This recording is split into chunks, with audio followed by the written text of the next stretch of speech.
and welcome to CSIS. I'm Will Todman, a senior fellow in the Middle East program here, and I'm joined by some of my colleagues to discuss the latest in the war between Israel and Iran. We are now in the 5th day of the conflict between the two countries.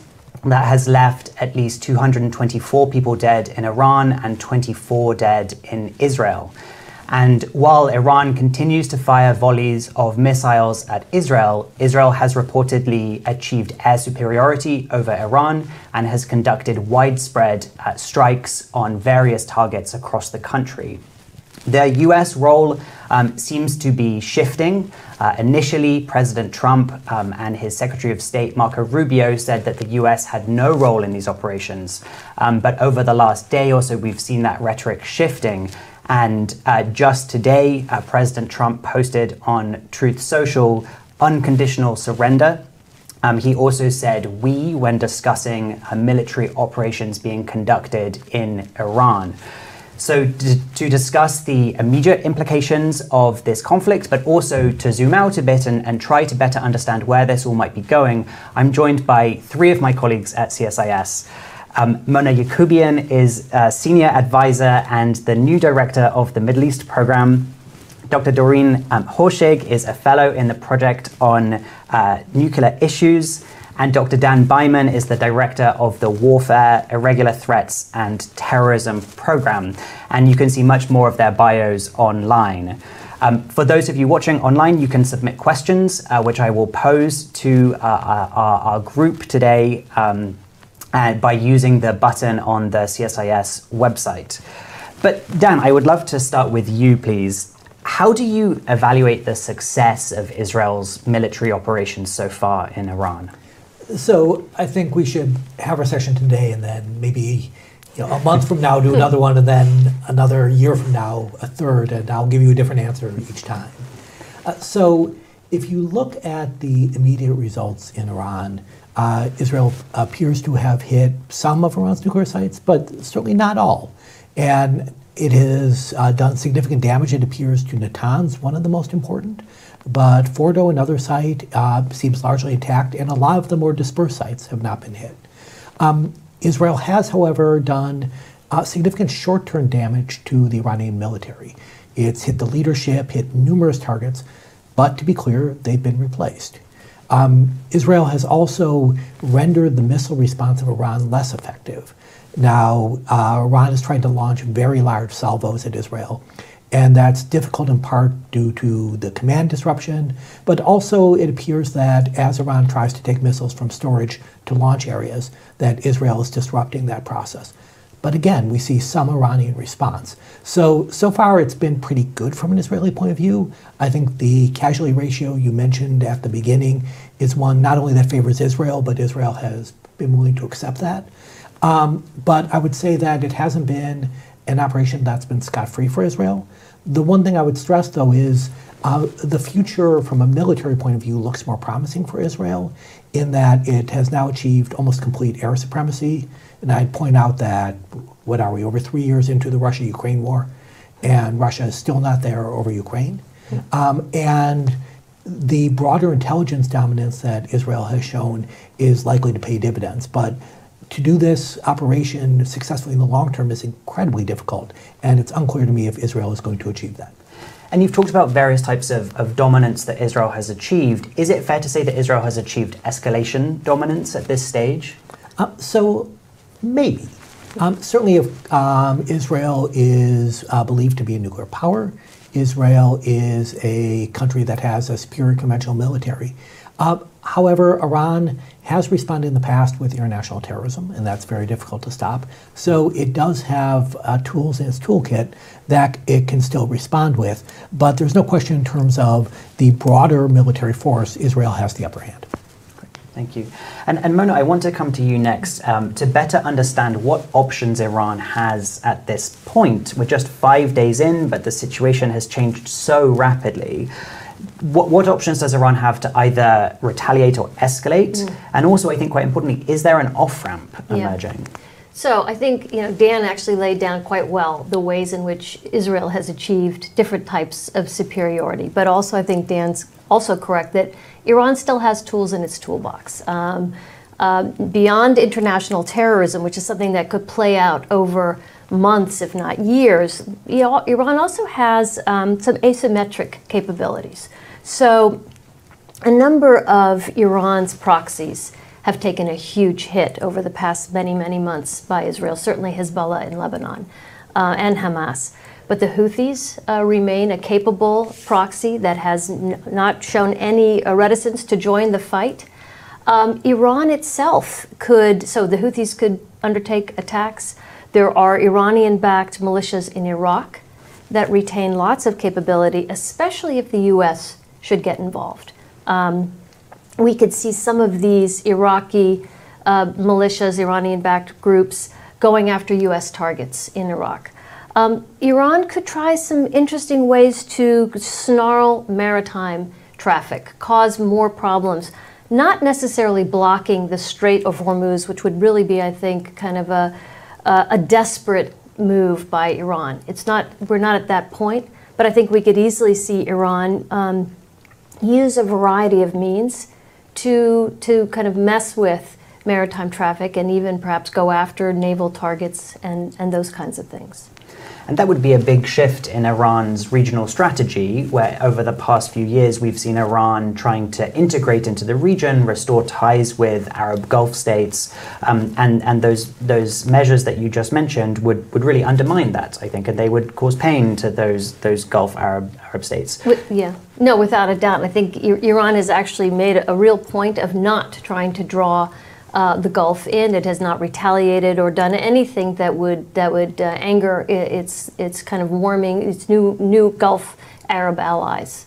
And Mona, something you didn't mention there was anything to do with its nuclear program. So I want to bring in Doreen now to help us better understand the options and the choices that Iran might now have as it relates to the future of its nuclear program. As Dan mentioned, I think at the start, we have not yet seen the destruction we've not yet seen the destruction of the Fordow plant, which is deep under this mountain, extremely well fortified.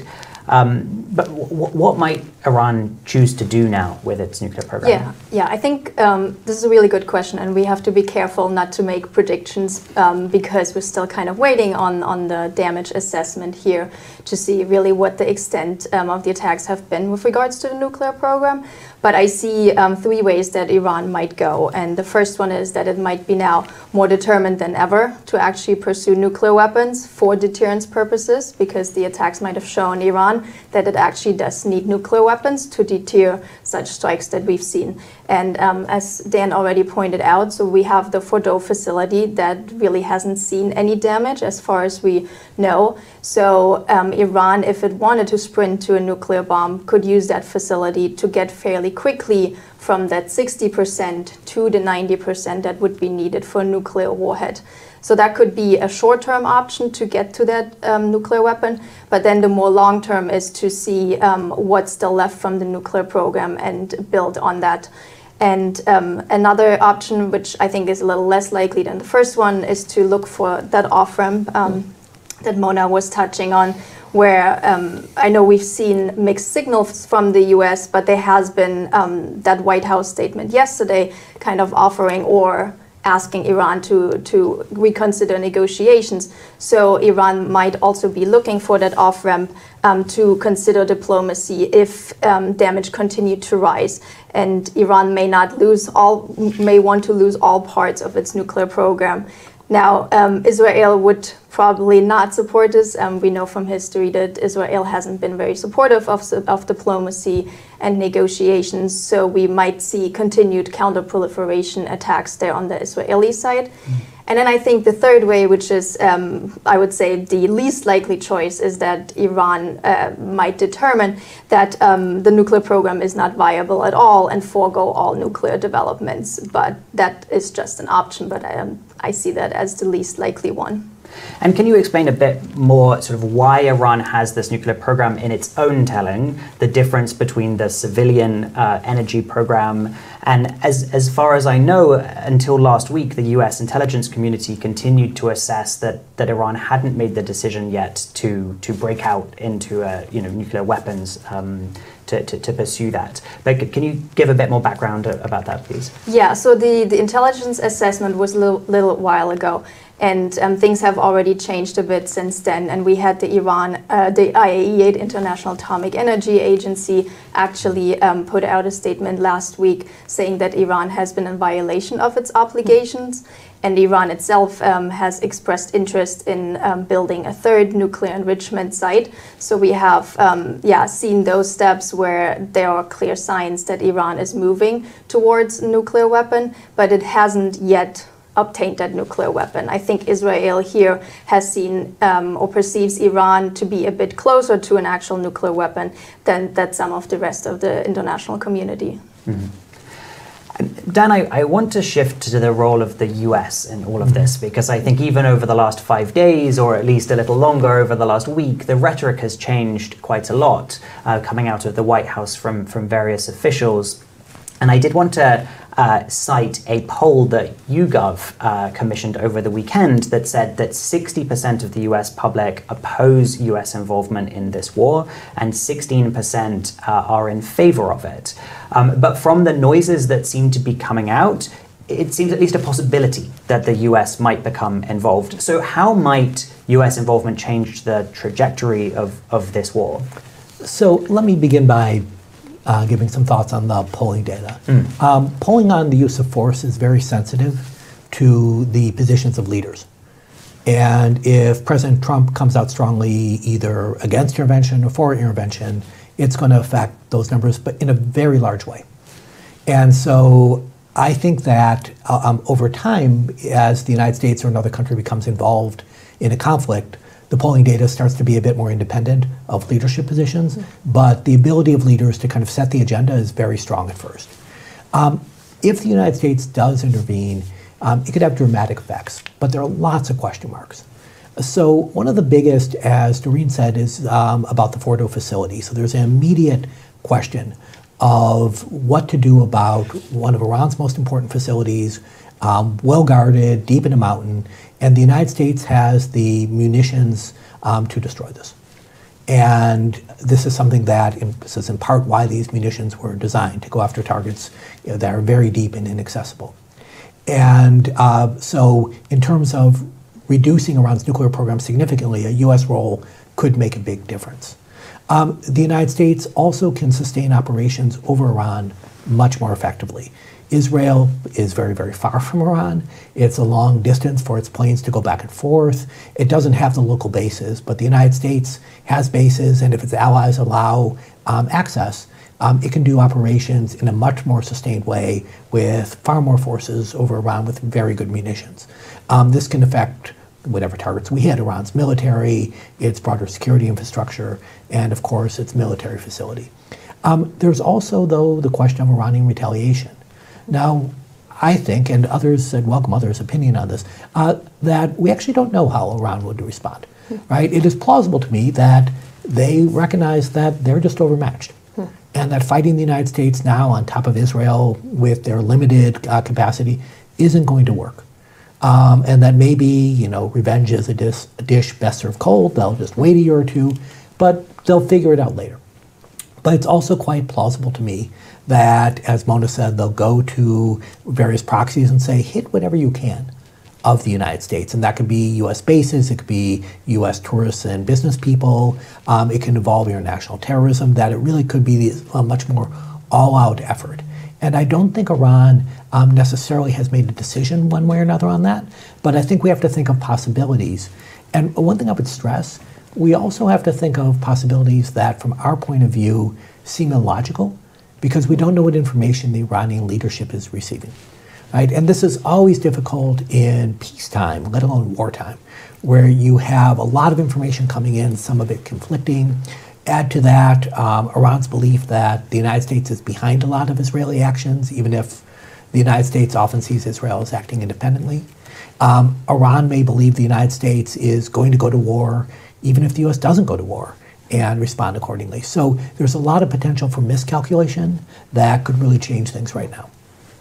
There are lots of points I want to pick up on there. I don't know if any of you had any thoughts about how Iran might retaliate as well. Well, maybe just to jump in. I mean, I think to Dan's point, certainly we know that Iran has avoided any targeting of U.S.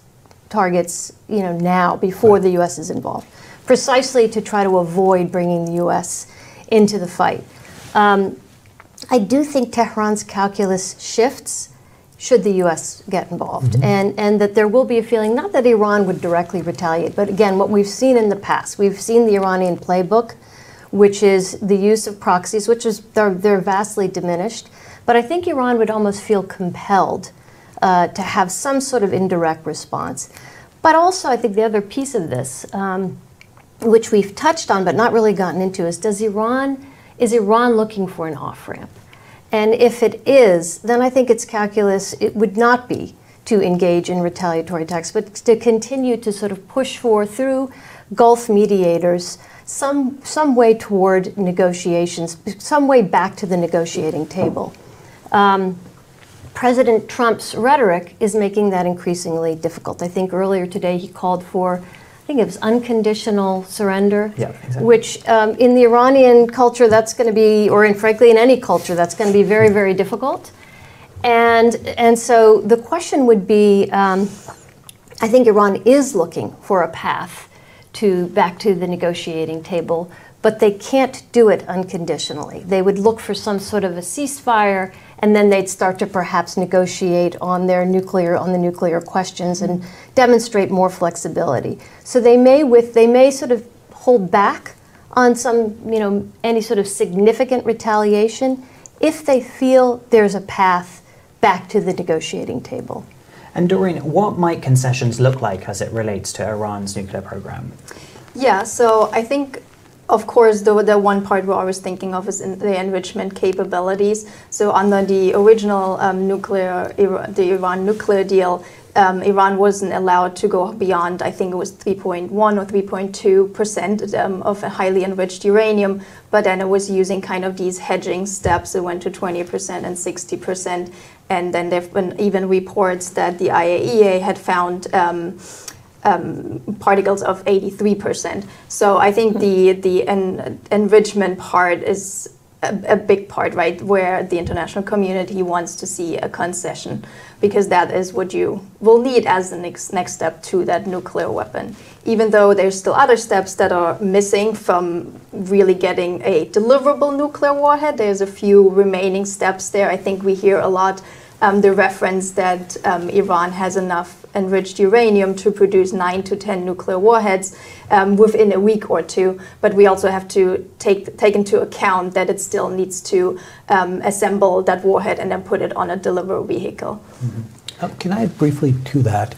One important question that bedeviled past negotiations was how to think about Iran's other capabilities. And so we often think of a nuclear deal legitimately in nuclear terms, but there is a question of Iran's missile program. As Mona mentioned, Iran has all these proxy networks that are very important. And the decision under President Obama was to kind of break off the nuclear issue and deal with that, and the other stuff would be there and be a problem, but it would be seen as less than the nuclear issue. Many in the Republican Party, including in the past President Trump, criticized exactly that, basically saying you can't break off the nuclear issue, you got to stop Iran's bad behavior. So it's unclear to me whether a deal could be just confined to the nuclear option. Maybe it can, but the broader criticisms of Iran are going to come up in any demands for a ceasefire that would be acceptable to the Israeli or perhaps the U.S. side. I suppose especially if the feeling is that Iran is at a historic weak point now, then perhaps the feeling is to push forward with those. I do just want to pick up on the US role again, though, and is the way that I'm describing it as a dichotomy of US involvement or no US involvement, is that unhelpful? Is it in reality, is it more likely a gradient of levels of US involvement? And perhaps I can bring in a question from one of our viewers at this point, so from Jack Blackstone, and he says, if Israel is given bunker buster bombs by the US, could they deliver the ordnance and avoid needing US B-2 bombers? So I think thinking of this as a spectrum is appropriate, but I'll also note there are a few breakpoints on that spectrum.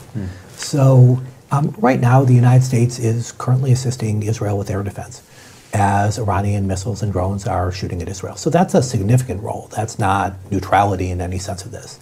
The United States has long provided significant military support and intelligence support to Iran. To be clear, I don't know any specifics about how the United States has shaped targeting, but the intelligence relationship in broader terms is well known. And the United States, of course, both provides arms and sells arms to Israel. And so from an Iranian point of view and the point of view of many countries, the United States has already taken sides, right, and is already part of this. I do think, though, there is a difference between the United States helping Israel on defense, helping Israel with weapons, and actively dropping bombs from U.S. aircraft. And one might say that's just part of the spectrum. That could be true analytically. But politically, there is a big difference. And I think President Trump can tell the American people right now, we are not at war. But should the United States start bombing, then the U.S. would be at war. And this question that the audience member asked is an important one, which is really about what can Israel do on its own without U.S. support. And right now, only the United States has these bunker busting munitions, and also only the United States has the platforms that can deliver them. Now, having said that, Israel is a very innovative country militarily, so there are quite possibly ways that could be designed where Israel could drop these through other means. It doesn't have to do exactly what the United States is doing. But that broader question of capability still favors the United States, and thus to go after Iran in a more wholesale way is more effective if the U.S. is involved, even though it involves a lot more risk for the United States. Yeah, if I can just jump in on that last point on what the Israeli options are on Fordo, because we kind of talked about the importance there.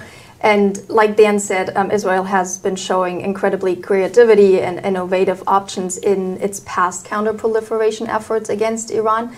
And especially against Fordo, there's still other things it can do, maybe not have the same effect as the US bunker busters, but it can also target the electricity supply there. It can use lower yield to target the entrances, to temporarily set back developments at Fordo, especially if there's a risk that Iran might currently use the enrichment facility to enrich more uranium. So those are kind of some temporary steps. There's ventilation systems that can be targeted.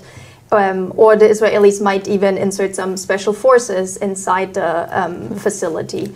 So I think there's some options that Israel has that we need to think of and not just jump to that conclusion that it must have U.S. support to fully destroy the Fordo facility. Absolutely, that's helpful, thank you. And so now maybe moving to the Gulf. Yeah. So the role of the Arab Gulf states has shifted a lot as it relates to their stance on US efforts to negotiate a nuclear deal with Iran. Of course, back when the JCPOA was being negotiated in 2015, Gulf states were furious not to have been included.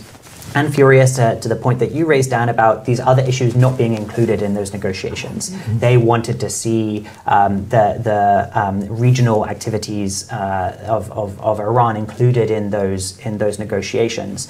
Now, though, they have been playing a much more supportive role in the negotiations that until last week were continued to take place. I think we were due to have the 6th round of direct talks on last Sunday.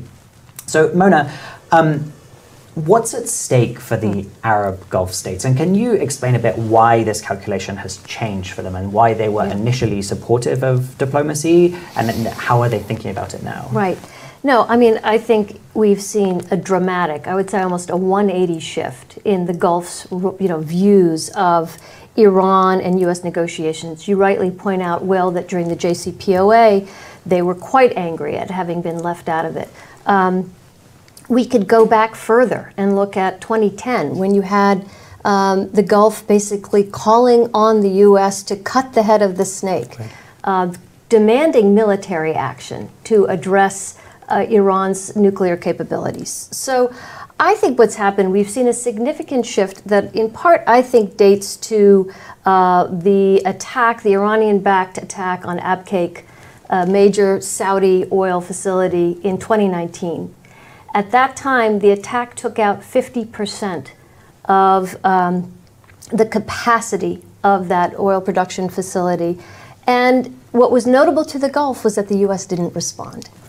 And I think that non-response from the U.S. is really what sort of started this shift away, and a decision strategically by the Gulf that they really need to think about how to integrate Iran. And this is what led to the rapprochement, of course, between Saudi Arabia and Iran. And those relations have only deepened and warmed since 2023. So much so that if we look at what's happened over the past 5 days, the Gulf countries have really been pretty vocal in their condemnation of Israel. And I think what's at stake here for them is a vision for the Middle East that they believe requires there to be a de-escalation of tensions, a reduction of conflict. These economic diversification plans in Saudi, Vision 2030, for example, is deeply contingent on there being stability in the region and the Saudis' ability to diversify their economies. So new wars, new confrontations breaking out, in no way, shape, or form, I think, works for the Gulf. And that's why I think we're seeing them, at least for now, continue to sort of stand by their position that Iran really needs to be integrated into the region. And this ties into a question from Hussein Hawaidi from MENACS, who said, in light of recent developments, how are the GCC states currently positioning themselves with respect to the regional crisis? Are they leaning more into de-escalation efforts, even as the GCC continues to express deep concerns about Iran's nuclear program? So how do you see that balance, the concern for the nuclear program versus the de-escalation, particularly at this moment now? Right. Well, I think, no, we're seeing them really work very, very hard behind the scenes, particularly Oman, which of course has played an important mediating role between the U.S. and Iran.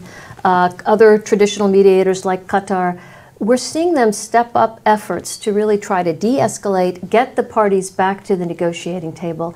I think it's something we have to recall that, you know, Iran, this is right in the backyard of the Gulf. And so I was speaking to a colleague just earlier today, and he was reminding me, he said, you know, it's only a 4-hour boat ride from Iran to my country. And I think for the Gulf, it's not only that their vision for the region demands that there be stability and a de-escalation, now they have to worry about spillover from instability and conflict in Iran, refugee flows, the incitement of Shia populations in places like Bahrain that has an 80% Shia population. So I think they're actually very, very worried about where all this is going, and that the region could be embarked on an uncontrolled cycle of escalation. This is a country of 90 million as well, people in Iran, many of whom are already fleeing their homes, but I think the scale of potential displacement as just one of those potential implications could be really quite severe. But Doreen, you wanted to come in? Can I just expand the scope here and ask a question about, we talked a bit about the Gulf states, but can you speak a bit about what the Russian reaction has been and whether we're expecting more involvement there? But of course, Will and Dan, feel free to chime in as well. Please. Well, we've seen Putin offer himself as a potential mediator in all of this. I mean, I think Russia is pragmatic and always looking for ways in which it can seek advantage. My own guess is, and I'm not an expert on Russia, that from the Russian perspective, if the U.S. should decide to engage militarily with Israel and sort of engage now in active operations against Iran, they may see that this could entangle the U.S. militarily in the region, and that they would see that as an advantage and distraction. And so I think they're sort of biding their time. They're watching to see how things evolve. They're going to seek advantage wherever they can. We also have to bear in mind, and I'd be curious as to Dan's views on this, the growing relationship of military cooperation between Russia and Iran. And does Russia choose to perhaps provide more advanced weaponry to Iran? That would be rather provocative. So I don't know. I'm actually curious, Dan, what you think about that. So, as I think many people know, Iranian systems have become quite prevalent in the Russia-Ukraine war, and especially Iranian drone systems. And there are close relations, and in many different capacities, Russia has become more of a chaos agent. So we've seen this in North Korea, we've seen this, and Doreen knows much more than I do, we've seen this in nuclear negotiations, where it's less of a positive agenda of trying to, shape the world and more just trying to throw a spanner in the works for US and European goals on how things should work. And to me, it is at least plausible that when the dust settles a bit, Russia might start providing more weapons and more advanced weapons. Now, to be clear, Russia needs these weapons right now, right? It is fighting a bitter war with Ukraine, and it's not as if it has massive amounts of spare capacity. Having said that, it's really built up its defense industrial base in the last several years with some Chinese assistance. And that will continue should the Russia-Ukraine war end tomorrow. And so if we think a bit more long-term, there is an opening here for Russia, as well as what I suspect would be very strong Iranian demand for more advanced systems. Could I just pick up on one thing, this idea of Russia as a chaos agent, which I think is exactly right, and sort of seeking to exploit instability wherever it can. It is notable that when the JCPOA was being negotiated, Russia played a critical role alongside us to ensure that Iran would come to the table to add to maximum pressure, et cetera. We're not seeing that now. Right. And it really does raise the question, and Doreen, I don't know what your thinking is on this, as to where is Russia in terms of Iran gaining a nuclear capability? Clearly, before they were opposed, have they shifted their position on this? Yeah, no, and I think Russia really has not met the expectations from the non-proliferation community there, especially having supported the non-proliferation treaty, which is really the bedrock, right, of non-proliferation. And so I think there was much more expectation that Russia would step up here and help in preventing that Iranian nuclear program from advancing, but it just hasn't. And I think some of in the worst case, it had actually, in some ways, even supported Iran in advancing. So I want to explore how some of this might play out in the days and weeks ahead, which is always a fraught exercise. But Dan, I'm going to ask you if you might humor me. Could you talk through some of the scenarios that you see as being most likely for where this conflict might go over the coming days, weeks, even months? So let me give you three. Great. The first, which we've been talking about, is the U.S. intervention scenario. So all of a sudden you have a much more decisive shift in the military balance against Iran. You have far more munitions being dropped, at the very least on Iranian nuclear facilities, but probably also Iran's broader military infrastructure. And that could be naval bases, or that could be missile production sites. And with that, there's a significant pressure on Iran to come to the negotiating table, but with a deal that is really dramatically more restrictive than the JCPOA or what's been talked about in the last few months with Iran, where it's really an end to Iranian enrichment of all sorts, and perhaps restrictions on missiles and other things. And there are a lot of permutations. But my sense is if the U.S. intervenes, the price for Iran of peace is going to go up fairly dramatically. The other is actually almost the exact opposite, where the U.S. does intervene, but it is pushing Israel and pushing Iran to come to the table. Now here you have something like a negotiated settlement with, at the very least, a ceasefire and the hope of some broader negotiation over the nuclear program. But the nuclear program would be diminished at least somewhat by the damage done by the Israeli military campaign. But here you get to Doreen's earlier point, which is this, sure, it's diminished, but right now it's, everyone on deck to push this nuclear program forward. So a lot comes with verification and other restrictions in terms of trying to think about that. But the third is that this war doesn't really end, right? And it's a bit of a strange war because it's being conducted 1,000 miles away. Right? So it's not as if there are two armies clashing on a border and one's going to win, right? It strikes back and forth. So you could see certainly a diminishment in pace of Israeli attacks, but on a regular basis, Israel does some bombing in Iran and takes out efforts to renew air defenses and goes after leadership targets. There's sabotage, there's assassination. Iran, meanwhile, is trying to hit Israeli targets in Israel itself if it can, but around the world. In the past, Iran has gone after Jewish targets, claiming they are identical to Israeli targets.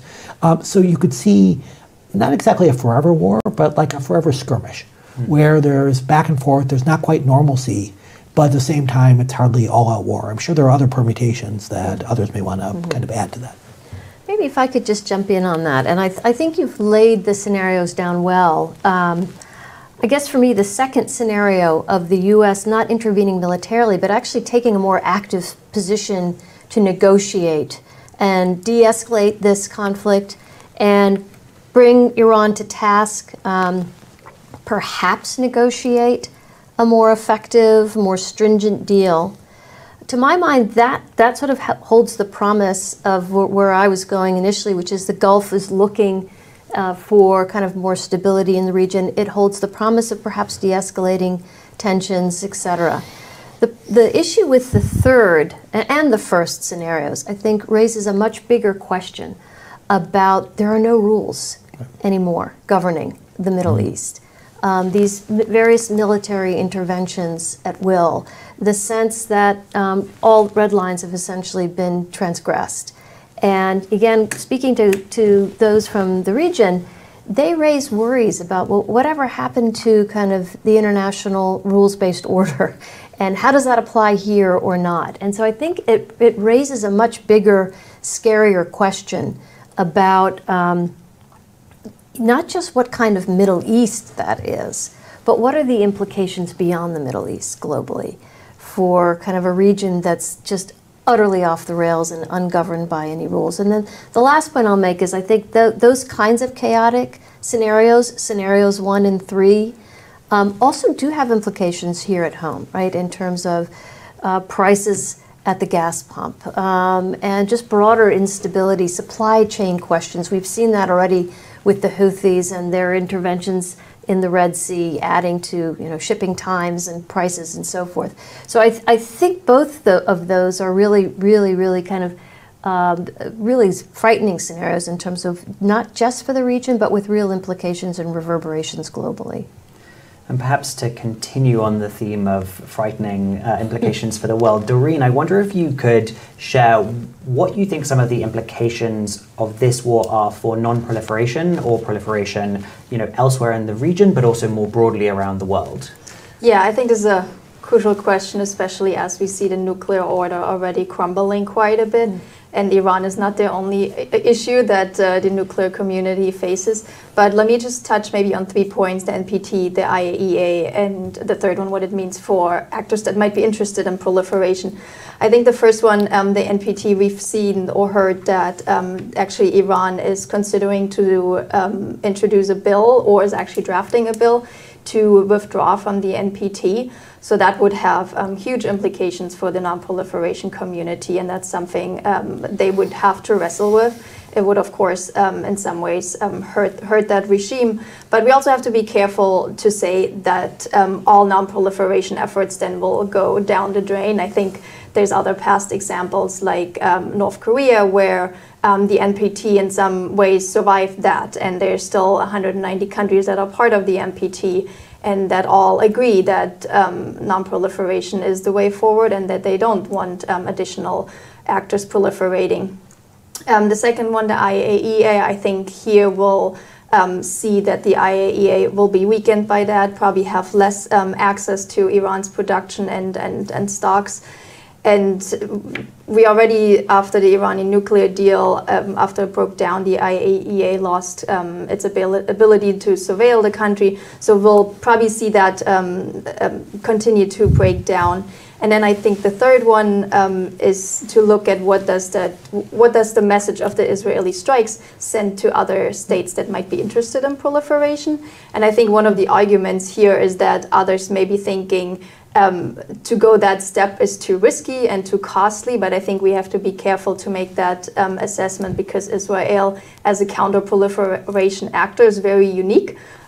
we haven't seen that type of aggressive preventative actions from any other country, and we haven't seen that when India and Pakistan proliferated. So I think whether that sends a message to other states proliferating, we need to be careful there.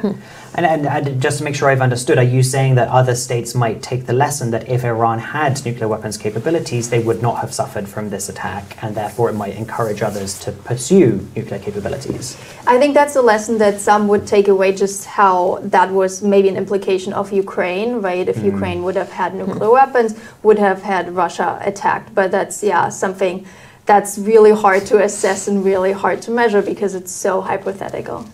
Can I ask a this is fascinating. Would Israel's campaign allow other states to justify their operations in the name of counterproliferation? Right. So Russia saying, Poland, you're thinking of getting a nuclear weapon.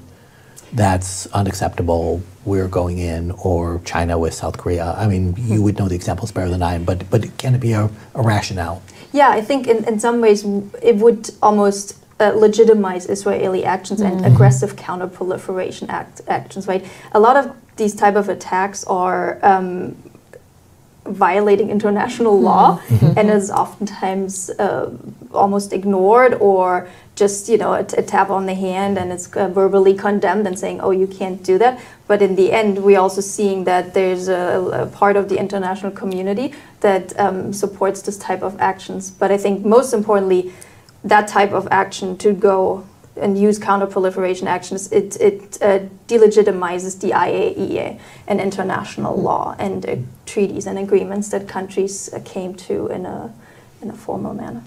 And in a piece you put out recently, you drew some comparisons between Israel's past counter-proliferation operations in both Syria and in Iraq, which led in quite different directions. Can you talk a bit more about that?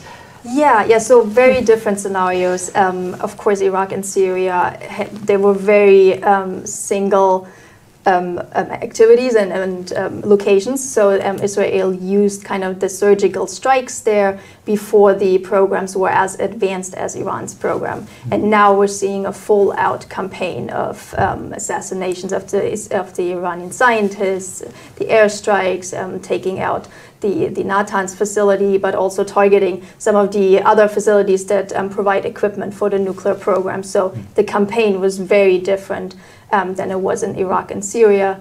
So, yeah. And Dan, one of the scenarios that you did not lay out is regime collapse. And we've had a lot of interest from the audience in exploring that in some more detail. So noting that you did not lay that out as one of the most likely scenarios, a question from Susanna, who identified herself as an analyst, said, what are the signposts to watch for that the current conflict could lead to the collapse of the Iranian regime? Let me give a short-term and long-term perspective. We can imagine, or at least I can imagine, two primary paths to regime change in Iran.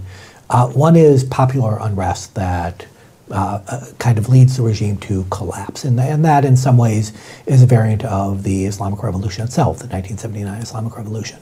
And the other is a military coup. And a military coup is harder right now because the military actually is having trouble talking to itself. So a coup demands quick, coordinated actions where forces move decisively. And Israel is disrupting communications in Iran, is targeting military leaders. So it's harder to actually pull off a coup. And the Iranian regime has actually carefully controlled the leadership of the armed forces. In fact, they're so integrated, it's actually kind of hard to sort out because so many of the people in the Islamic Revolutionary Guard Corps have political leadership positions as well. So I think a coup is unlikely in the short term. And popular unrest is unlikely. People are fleeing Tehran. It's not a great time to kind of go march in a big square. People are looking to their families. And this is, in general, it's very hard for outsiders to inspire popular unrest. Very few people are excited about a foreigner telling them to rise up against their own government. And when that foreigner is Israel or the United States, it's less likely given kind of the broader associations in many countries with them. So I think the short-term scenarios are unlikely. A signpost I'd look for military operations, though, would be targeting regime security forces for the internal security. So in Iran, this is the besieged forces, and they have several dedicated units focused on internal security. And to my knowledge, and to be clear, there's quite a bit I don't know, Israel has not targeted those units or their leadership. But taking out the ability to quash unrest would be something I'd watch. And then, of course, it's very hard to detect a coup from the outside.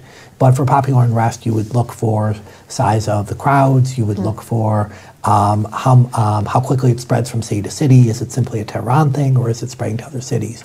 I will ask others to join in on this, but I will note the long term's a little different. And here there's a question mark. For those who study the Middle East past, there's a fairly long tradition of military defeat or humiliation followed by a coup.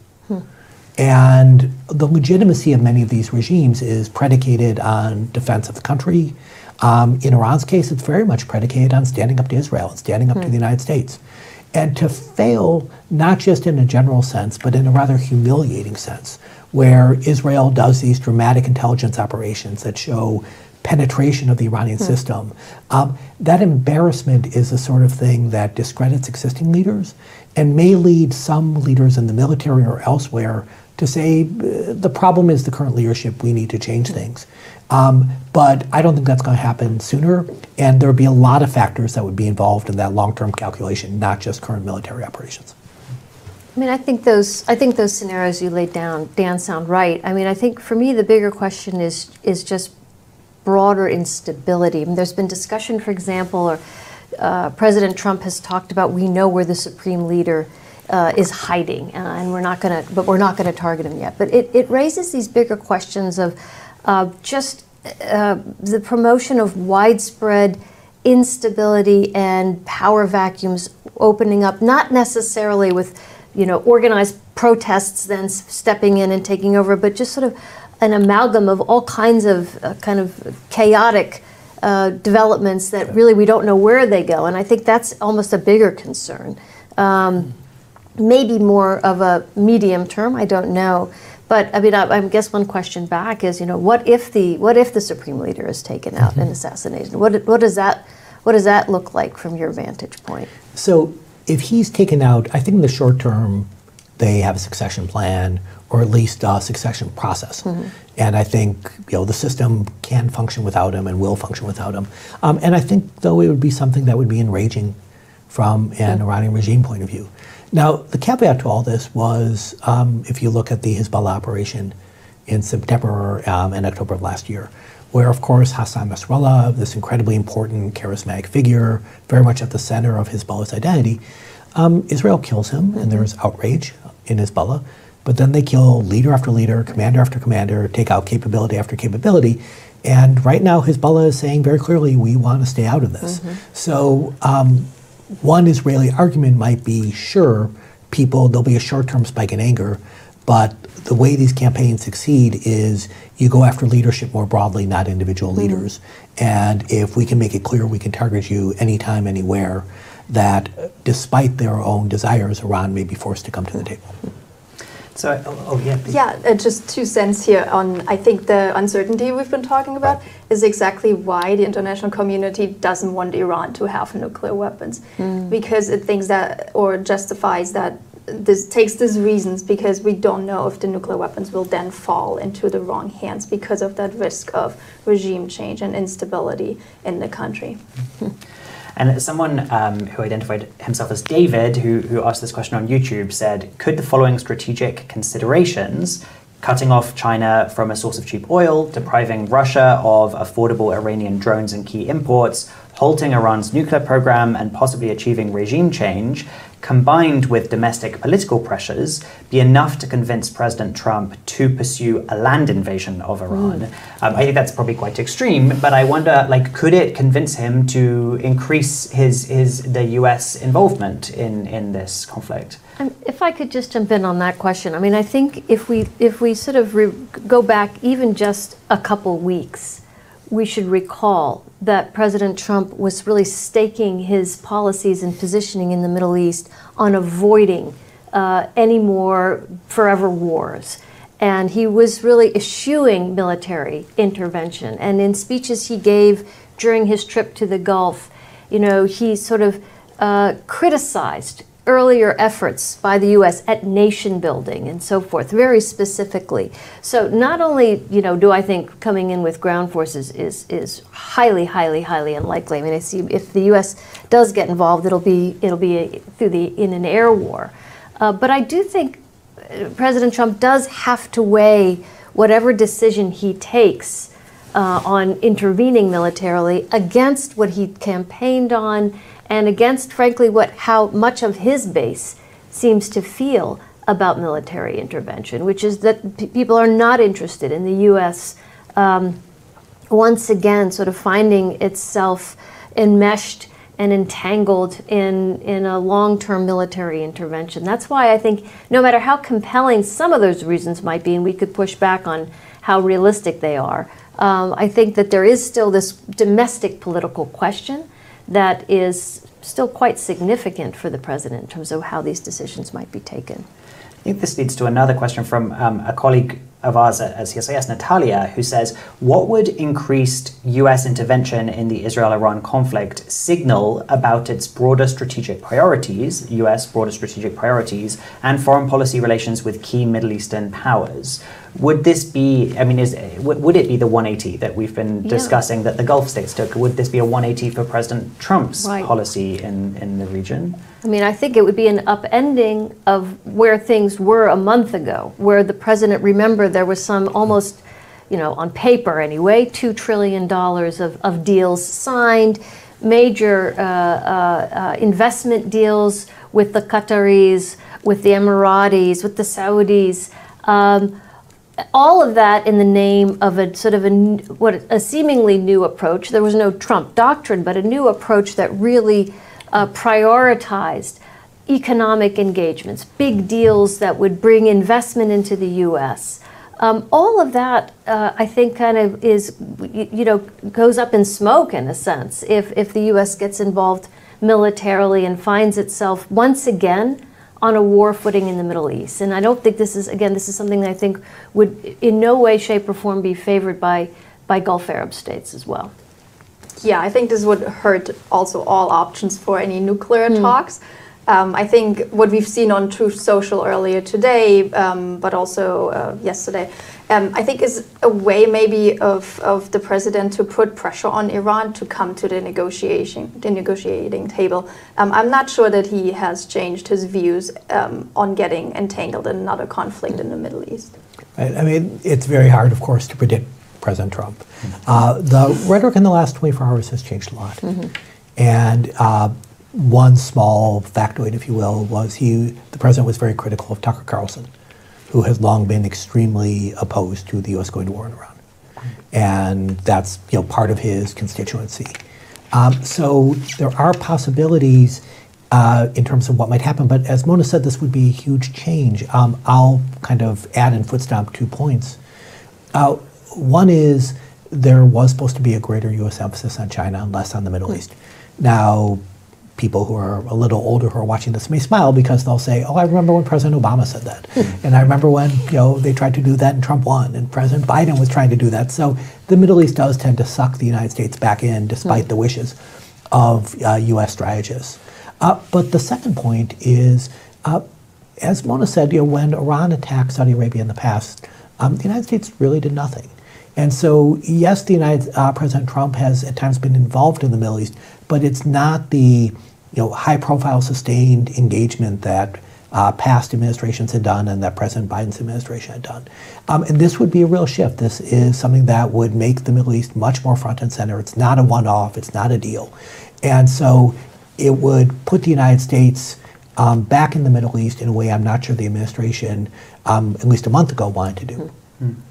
And I want to give you each a moment to sort of provide any final thoughts you have. But Mona, firstly, I do want to ask you a question that has come from Ibad Rahman, who said, has this conflict fundamentally shifted the balance of deterrence in the Middle East or set the stage for a new cycle of escalation and instability? Yeah. I mean, we've touched on that before. Right. But well, and I think, we talked a little bit about has Israel achieved escalation dominance, which I think, is part of this equation. I think the issue really is more about the fact that the rules of the game have been upended, and I think that's what I think is most dangerous. it begs the question of how to restore deterrence, and it begs the question of how does the region find its way back to a situation in which there are clear guardrails, there are clear rules of the game, there are clear principles that all parties are respecting. In the absence of that, I fear that we really are heading into, unfortunately, a very, very chaotic and very dangerous Middle East. Doreen, any final thoughts? Yeah, so I think especially you'll be surprised hearing me talk about the nuclear side of things. But yeah, I think what we're watching here for the most is what actions Israel will take with Fordo, or what it can take, whether it will be as creative as we've been discussing, but also what it will do with some of the others. One other important site is the Isfahan facility, where until recently was suspected that there's the enriched stockpile from the Iranian nuclear program. We're not sure if that has been moved, but this is another important site for the nuclear program. So yeah, we're watching what Israel will do, since they have been saying that this is an unfinished campaign and that it will continue to go on. And then the other part, of course, is the U.S. Involvement there. Will push for negotiations and diplomacy continue, or will we really see that shift in strategy there? Thank you. Dan? I'll give my final thoughts really about the sustainability from the Israeli side. And Israel's military was not designed to fight long wars. It's very much a reserve force, and it is a small country. And it's been at war in Gaza and in Lebanon for almost 2 years now. And that has put tremendous strain on parts of the Israeli population. And now you have this additional war. Now, it's involving different assets. It's not like there are tens of thousands of ground forces being involved. But when you have large numbers of civilians regularly going to shelters, there are estimates that the cost of the war is about $300 million a day. And Israel's economy will find it hard to sustain this burden indefinitely. And so you have a country that's at war on multiple fronts for long periods of time. And the population after October 7th is willing to bear pretty heavy burdens. So it's not as if there are mass protests about the need to go to war, but it is something that is draining and causing strain within Israel. And to me, there are questions about how sustainable Israel's policies are in the long term, given the way the society is set up. Mona, anything final to add? I mean, no, I think my colleagues have touched on all the key points. So I think you have both. You've given us some ideas of things to watch out for in the days and weeks ahead. Whether Israel starts targeting internal security forces in Iran, not just targeting Fordo, but also Isfahan, the regional ripple effects and how that might change the calculations of some of the Arab Gulf states. I think you've also given some nuance to some of these ideas that are being thrown around. It may not be as clear as the US entering or not entering this conflict. It's more of a gradient, but also to think through the strain on the Israeli forces, thinking through the fact that we don't really know very much about what Iranian leadership, what information they have access to, and how that might shape their thinking. So we will, and then I think, Mona, a really important piece that you raised is just to zoom out and realize that we really have upended, or these strikes have upended the rules of the game in the region, and then that could have implications far beyond it. So there is a huge amount more to discuss. I hope that you will join me again to think more about this and better understand everything that's playing out. I just want to say a few thanks. Thank you to Alex, to Eric and Dinesh and the streaming and broadcasting team, to Nina and Brianna in the Middle East program who pulled this all together at really short notice. And of course, thank you so much to you for joining me today, and thank you to the audience for watching online. To follow the latest analysis, please go to the CSIS website, and you will see a plethora of pieces from our experts across the building.